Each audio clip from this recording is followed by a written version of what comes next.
आज हम अच संधि प्रकरण प्रारंभ कर रहे हैं। इको यणचे सूत्र है, उसका अर्थ है इकः स्थाने यण स्यात् अचि संहितायाम विषये। इकः स्थाने यानी इक के स्थान पर यण स्यात् यण हो अचि अर्थात अच परे होने पर, और साथ ही संहितायाम विषय संहिता के विषय में। संहिता जैसा कि हमने पूर्व वीडियो में बताया था, परः सन्निकर्षः संहिता, वर्णों की अत्यंत समीपता को हम संहिता कहते हैं। जब दो वर्ण अत्यंत समीप हो और अच उनके आगे विद्यमान हो तो अच के विद्यमान होने पर इक के स्थान पर यण आदेश होता है। किस सूत्र के द्वारा? इको यणाचि सूत्र के द्वारा। उदाहरण के लिए देखिए, सुधी धन उपास्य। यहाँ पर सुधी में धकारोत्तरवर्ती जो ई है वह इक प्रत्याहार के अंतर्गत आता है। उपास्य में जो उ है वह अच प्रत्याहार के अंतर्गत आता है। इक प्रत्याहार में ई, उ, री, लृ वर्ण आते हैं। यण प्रत्याहार के अंतर्गत य, व, र, ल वर्ण आते हैं। अच प्रत्याहार में सारे स्वर आते हैं। तो अब वापस पुनः इसका अर्थ देखते हैं। इक यानी ई, उ, री, लृ के स्थान पर यण अर्थात य, व, र, ल आदेश हो अगर संहिता है और अच अर्थात स्वर परे हो तो। सुधीधन उपास्य में स के बाद उ है, ध के बाद ई है, फिर पुनः उ है, फिर पकार है, फिर आ है, फिर सकार, यकार और अकार है। अब यहाँ पे सु में जो उ है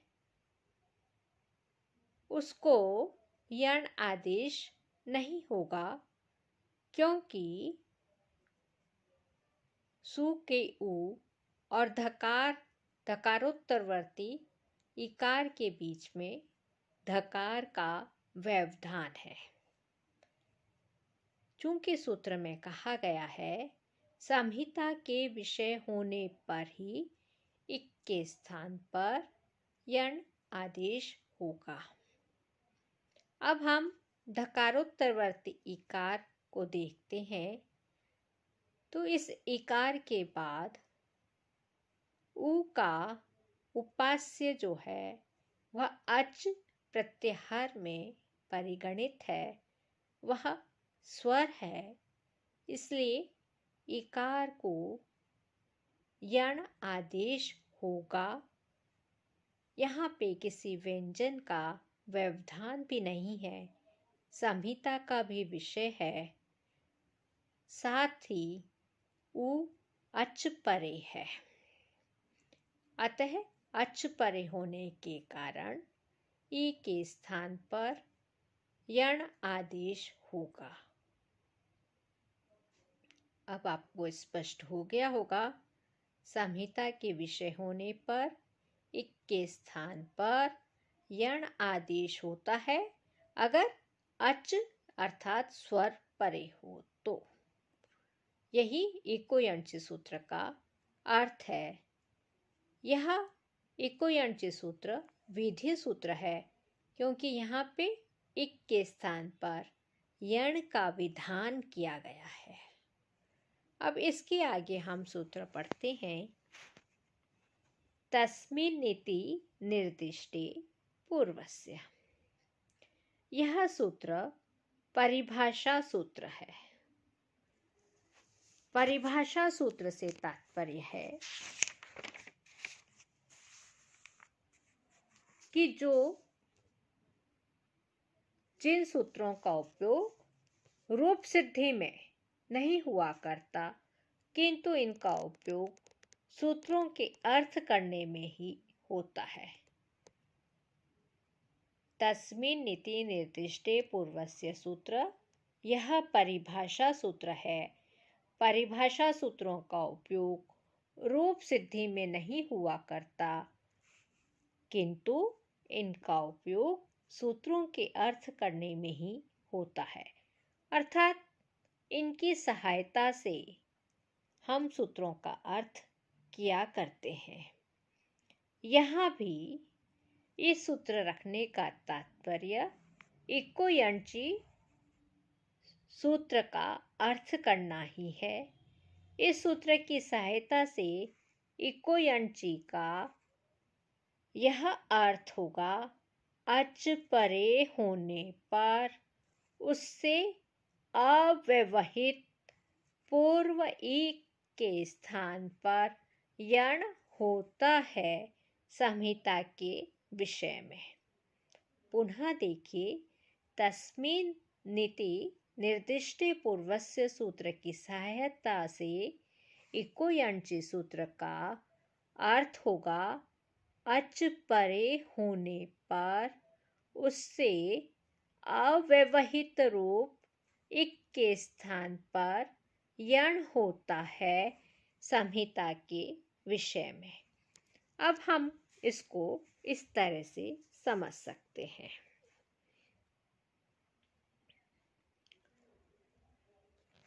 सबसे पहले तस्मिन्निति निर्दिष्टे पूर्वस्य सूत्र का अर्थ हम जाने।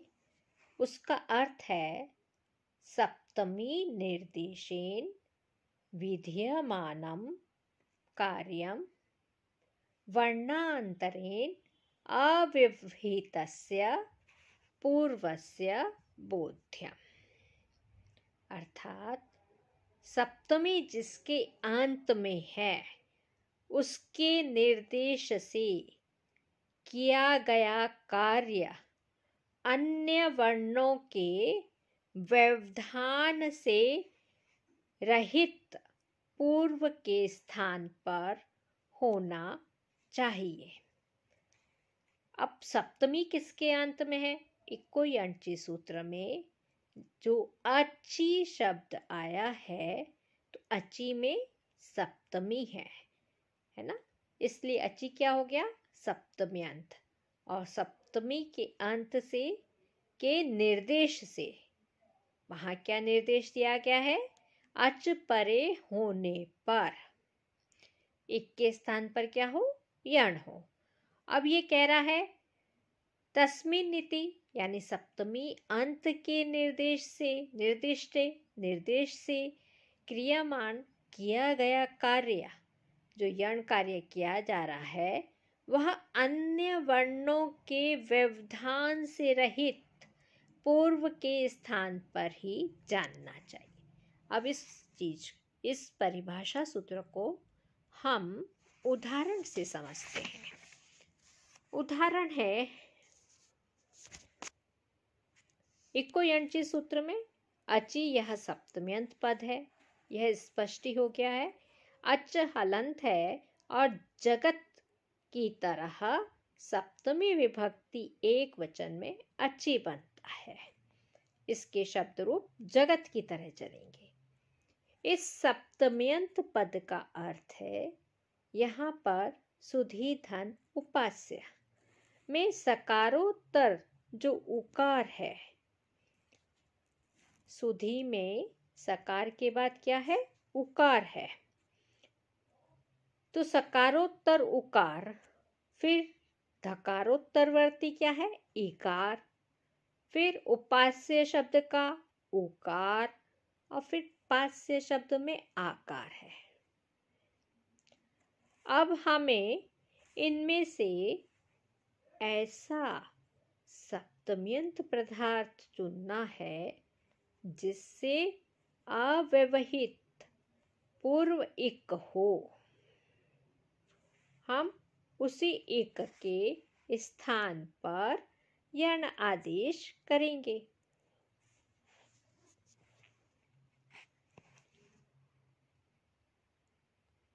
तो ऐसा सप्तम्यंत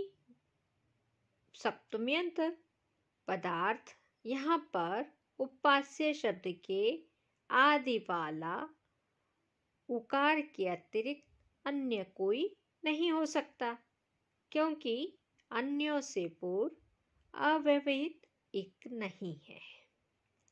फिर भी हम देखते हैं पास्य, ये जो पास्य है तो पास्य के बाद में आकार है, पकार के बाद क्या आएगा? आकार है। तो आकार को यदि सप्तम्यंत पदार्थ अच माने तो उससे अव्यवहित पूर्व उपास्य शब्द का उकार नहीं होता, पकार का व्यवधान आ रहा है। यदि हम धकारोत्तरवर्ती इकार को सप्तम्यंत पदार्थ अच माने तो उससे अव्यवहित पूर्व सकार में स्थित उकार नहीं होता, धकार का व्यवधान पड़ रहा है। यदि सकारोत्तर उकार को सप्तम्यंत पदार्थ अच माने तो इससे पूर्व कोई इक नहीं रहता, अतः उपास्य शब्द का आदि उकार ही सप्तम्यंत पद का अर्थ है, अच होने योग्य है और इससे अव्यवहित पूर्व धकारोत्तर इकार के स्थान पर ही यण होना चाहिए। इसलिए इको यणची सूत्र का अर्थ है कि इक के स्थान पर यण हो, अच परे होने पर संहिता के विषय में। तो यह जो विधान है वह अव्यवहित पूर्व इक के स्थान पर ही यण होता है। अब आपको स्पष्ट हो गया होगा तस्मिन् नीति निर्दिष्टे पूर्वस्य सूत्र के द्वारा अव्यवहित पूर्व इक के स्थान पर ही यण होता है। अब हम आगे सूत्र पढ़ रहे हैं। स्थाने अंतरतमः, इसका अर्थ है प्रसंगे सति सदृशतम आदेशः स्यात्। अब जब हमने धकारोत्तरवर्ती इकार को यकार कर दिया तो क्या बनता है? सु, ध, य और धन उपास्य, ऐसा बन जाता है। अब स्थानीय अंतरतमः का अर्थ कर रहे हैं प्रसंगे सति, यानी प्रसंग प्राप्त होने पर सदृशतम आदेश हो। अब हमने जब सु, ध, य, धन उपास्य किया तब इस प्रकार का आदेश तो हो गया कि इक के स्थान पर यण हो, लेकिन इक में तो कितने वर्ण आते हैं? ई, उ, री, री, और यण में भी 4 वर्ण है, य, व, र, ल। अब प्रश्न होता है ई के स्थान पर हम य आदेश करें या व करें या र करें या ल करें, कौन सा आदेश करें? जब तो इस समस्या का समाधान स्थानीय अंतरतमः सूत्र करता है, जिसका तात्पर्य है अगर प्रसंग है तो सदृशतम आदेश होना चाहिए, यानी उच्चारण स्थान की सादृश्यता के आधार पर आदेश होना चाहिए। ई का उच्चारण स्थान क्या है? ई, चूय, शाना, तालु, यानी ई का उच्चारण स्थान भी तालु है। य का उच्चारण स्थान भी तालु है। तो उच्चारण स्थान की सदृशता होने के कारण ई के स्थान पर यकार ही आदेश होगा। किस सूत्र के द्वारा? स्थाने अंतरतमः सूत्र के द्वारा।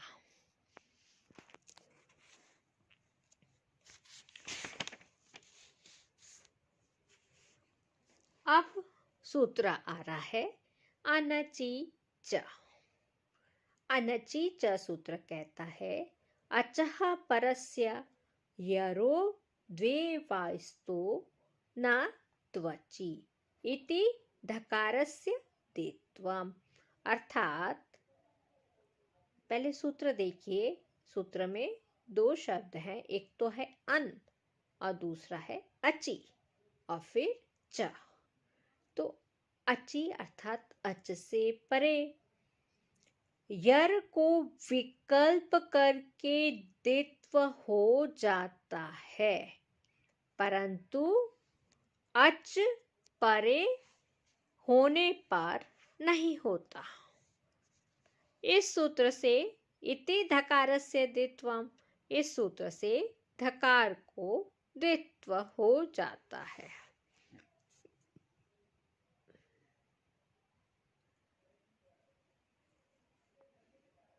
पुनः इसका अर्थ देखिए।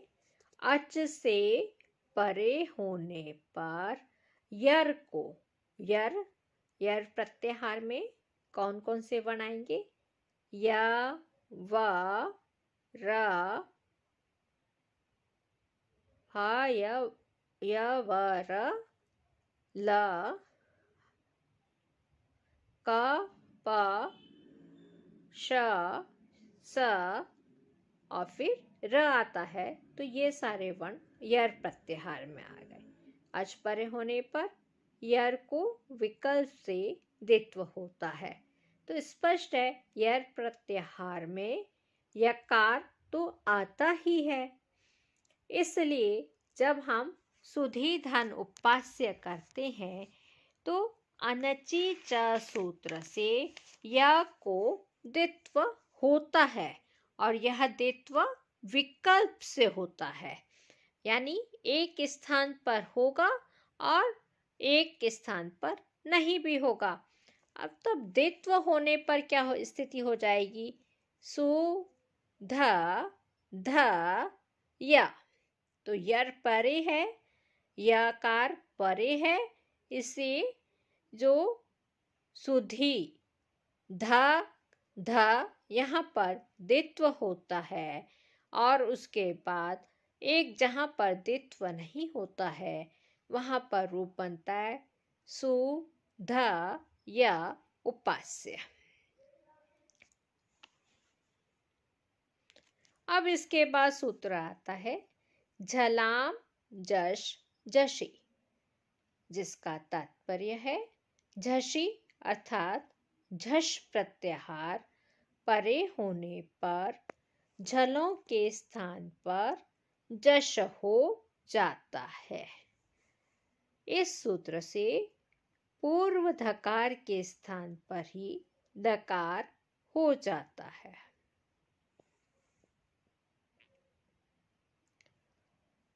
अब जब यह स्थिति झलाम जश झषि, झष प्रत्यय, झषि का अर्थ है जश प्रत्याहार परे होने पर, झलाम यानी झल प्रत्याहार के अंतर्गत परिगणित वर्णों के स्थान पर क्या आदेश हो?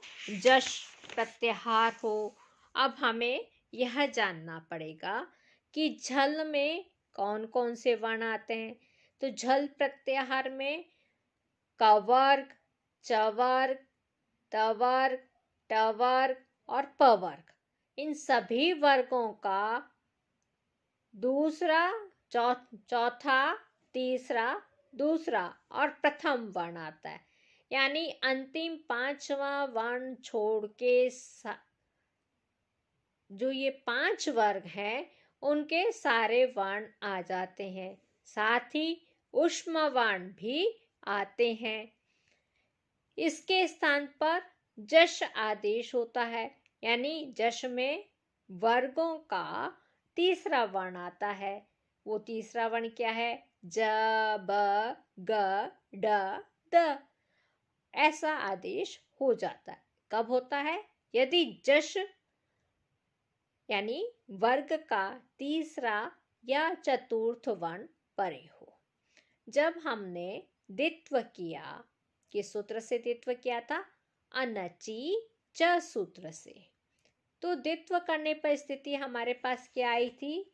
सु, ध, ध या उपास्य। इस सूत्र से यानी झलाम जश जशी सूत्र से पूर्व धकार यानी झल को जश आदेश हो जाएगा, क्योंकि इससे परे बाद वाला जो धकार है वह जश विद्यमान है। और जश में कितने? 5 तरह के आदेश हैं, ज, ब, ग, ड, त।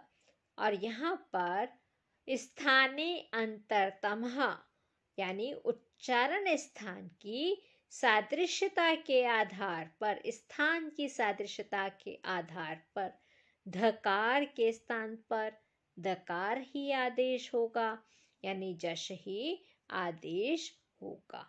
अब द्वित्व जहाँ पे जशत्व हो जाता है वहां पर स्थिति बनती है सु, द, ध या उपास्य। और जहाँ पर द्वित्व नहीं होता वहां पर सु, ध या उपास्य होता है। अब सूत्र आता है संयोगान्तस्य लोपः। संयोगान्तस्य लोपः के अनुसार संयोगान्तं यत् पदं तस्य लोपः स्यात्। जिस पद के अंत में संयोग हो उसका लोप हो जाता है। जिस पद के अंत में क्या हो? संयोग हो, उस पद का ही लोप हो जाता है। हमने संज्ञा सूत्र में पढ़ा था, संयोग संज्ञा करने का सूत्र हलो अनंतरः संयोगः। हलों के जहाँ पे हलों के बीच में स्वर का व्यवधान न हो वहां पर संयोग संज्ञा होती है। संयोगांत पद यानी पद के अंत में क्या होना चाहिए? संयोग होना चाहिए। अब यहाँ पे हम देखते हैं सु, द, ध या उपास्य।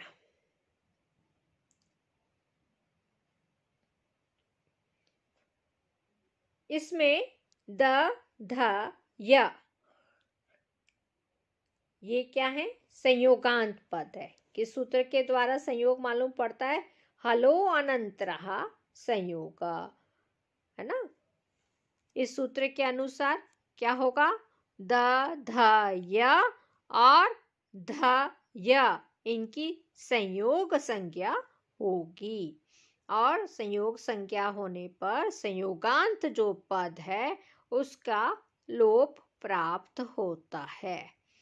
अब आती है एक परिभाषा सूत्र, वह है अलो अंत्यस्य यानी षष्ठी निर्दिष्टस्य अंत्यस्य आल आदेशः स्यात्। यह अलो अंत्यस्य परिभाषा सूत्र के अनुसार आदेश षष्ठी निर्दिष्ट के अंत्य अल के स्थान पर होता है। षष्ठी निर्दिष्ट के अंत्य अल के स्थान पर ही होता है। इस सूत्र से दोनों पक्षों में यकार के लोप के प्राप्त यकार का ही लोप प्राप्त होता है, केवल अभी आदेश नहीं हुआ है, प्राप्त हुआ है। यानी संयोगांत पद का संयोगांतस्य से तो संयोगांत पद का लोप होता है और यहाँ संपूर्ण जो संयोगांत पद के स्थान पर प्राप्त लोप को अलो अंतस्य परिभाषा के द्वारा अंत्य अल के स्थान पर ही होता है, क्योंकि संयोगांतस्य यह यहाँ पर कैसा है? संयोगांतस्य में क्या है? षष्ठी का निर्देश है। और अलोअंत्यस्य क्या है? परिभाषा सूत्र है, अतः इसका उपयोग रूप सिद्धि में नहीं होकर सूत्र के अर्थ में ही करने में ही होता है और इसकी सहायता से संयोगान्तस्य लोपः सूत्र का यह अर्थ होता है कि संयोगांत पद के अंत्य अल का लोप हो जाता है। संयोगांत पद के अंत्य अल का ही लोप होता है। इस प्रकार सु द ध य उपास्य और दूसरा रूप बनता है सु ध य उपास्य। इन दोनों पक्षों में अंत्याल क्या है? यकार ही है और यकार के लोप की प्राप्ति होती है। किंतु एक आगे वार्तिक आती है जिससे यकार के लोप का निषेध हो जाता है। यह वार्तिक है यणः प्रतिषेधो वाच्य, अर्थात संयोग के अंत में यणों के लोप का निषेध कहना चाहिए।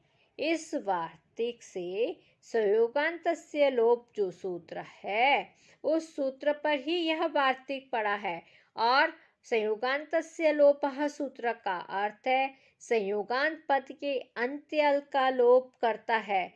अब यदि वे अंत्य अल यानी पूरे य व र ल होंगे तो उनका लोप नहीं होगा, क्योंकि संयोग के अंत में यदि यणों के लोप का, ये क्या कह रहा है, यणः प्रतिषेधो वाच्य, यणों के लोप का निषेध कहना चाहिए। जब हमने यण के निषेध कर दिया, यकार लोप का निषेध हो जाता है, तो क्या स्थिति थी हमारी? पहली स्थिति थी सु द ध य उपास्य और दूसरी स्थिति थी सु ध य उपास्य। ये दोनों उसी तरह अवस्थित रहेंगे और जब ये दोनों उसी तरह अवस्थित रहते हैं तो क्या बन जाता है रूप? एक रूप बनेगा सुदध्युपास्य और दूसरा रूप बनेगा सुध्युपास्य। सुदध्युपास्य और सुधयुपास्य। इस तरह से ये हमारा सुदध्युपास्य और सुध्युपास्य रूप सिद्ध हो जाता है। यह आज हमने वीडियो के माध्यम से समझने का, समझाने का प्रयास किया है, किंतु इसको जब हम कक्षा में ब्लैक बोर्ड पर समझेंगे तब और अधिक स्पष्ट होगा। अभी केवल इन सूत्रों का अर्थ आप अच्छी तरह से याद कर लें, फिर हम पुनः इसकी सिद्धि कक्षा में ब्लैक बोर्ड पर कराएंगे। धन्यवाद। आज यहीं पर हम समाप्त